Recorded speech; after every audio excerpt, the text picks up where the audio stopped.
Yuwa Jibota, wai ka san me ke faruwa cikin garin nan kuwa? Wallahi ban sani ba. Ina wannan gayan wanda muka nana last week din nan, wai sun dawo suna ta cewa ba abin da muka yi wallahi. Ka bar su, ai mun san su.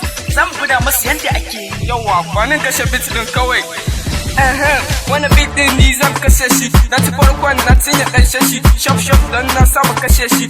Am kill beat ko zan yi nishi, nake ɗaukar beat in kashe gidan shi, na ɗau haters in kashe gidan shi. An bani na ashi microphone, na kan ce hello ko da babu phone, na kan kashe beat ko ya kaci wani tuko, bakali kaɗai ba hada yu a jibo, sunan mu ya je ko wata duniya, masoya na ina na lafiya, waka ta tana da kafiya, ana ji daga nan Asiriya, in kudu take na to ku shiru.